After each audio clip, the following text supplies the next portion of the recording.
भक्तों जय माता दी। अब सुनेंगे वैशाख मास के शुक्ल पक्ष की एकादशी व्रत कथा। युधिष्ठिर ने पूछा, जनार्दन, वैशाख मास के शुक्ल पक्ष में किस नाम की एकादशी होती है? उसका क्या फल होता है? उसके लिए कौन सी विधि है?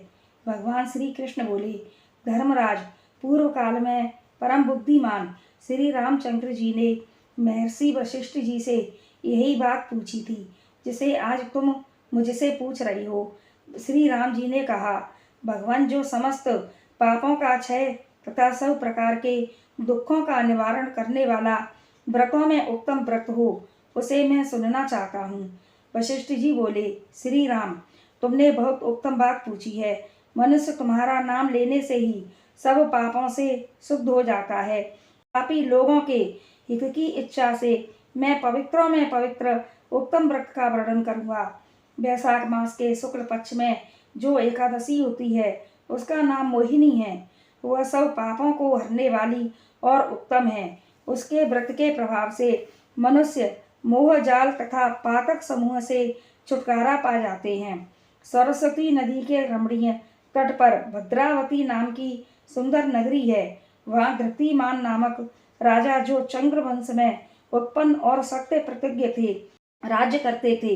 उसी नगर में एक वैश्य रहता था जो धन धान्य से परिपूर्ण और समृद्धशाली था। उसका नाम था धनपाल। वह सदा पूर्ण कर्म में ही लगा रहता था। दूसरों के लिए पौसला, प्याऊ, कुआ, मठ, बगीचा, पोखरा और घर बनवाया करता था। भगवान विष्णु की भक्ति में उसका हार्दिक अनुराग था। वह सदा शांत रहता था। उसके 5 पुत्र थे, सुमना, दुत्मान, मेधावी, सुकृत तथा दृष्टबुद्धि। दृष्टबुद्धि 5वां था। वह सदा बड़े बड़े पापों में ही संलग्न रहता था। जुए आदि दुर्व्यसनों में उसकी बड़ी आसक्ति थी। वह वेश्याओं से मिलने के लिए लालायित रहता था।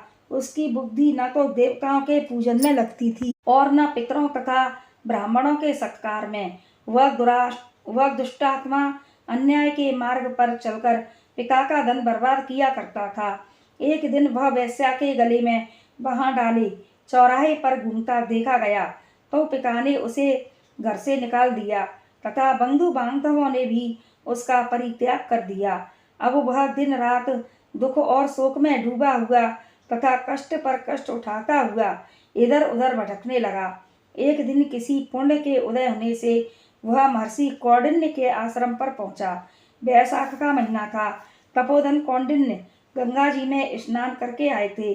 दृष्टबुद्धि शोक के भार से पीड़ित हो मुनिवर कौंडिन्य के पास गया और हाथ जोड़कर सामने खड़ा होकर बोला, ब्राह्मण द्विज श्रेष्ठ, मुझ पर दया करके ऐसा कोई व्रत बताइए जिसके पुण्य के प्रभाव से मेरी मुक्ति हो। कौंडिन्य बोले, वैशाख के शुक्ल पक्ष में मोहिनी नाम से प्रसिद्ध एकादशी का व्रत करो। मोहिनी को उपवास करने पर प्राणियों के अनेक जन्मों के किए हुए मेरु पर्वत जैसे महापाप भी नष्ट हो जाते हैं। वशिष्ठ जी कहते हैं, श्री रामचंद्र जी मुनि का यह वचन सुनकर दृष्टबुद्धि का चित्त प्रसन्न हो गया। उसने कौंडिन्य के उपदेश से विधि पूर्वक मोहिनी एकादशी का व्रत किया।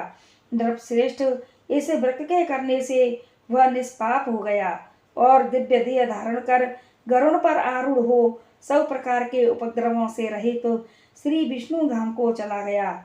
इस प्रकार यह मोहिनी का व्रत बहुत उत्तम है।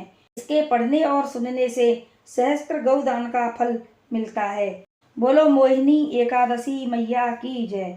तो भक्तों, हमारी यह मोहिनी एकादशी व्रत कथा आप सभी को पसंद आई हो तो हमारे चैनल को लाइक, शेयर और सब्सक्राइब करें। जय माता दी।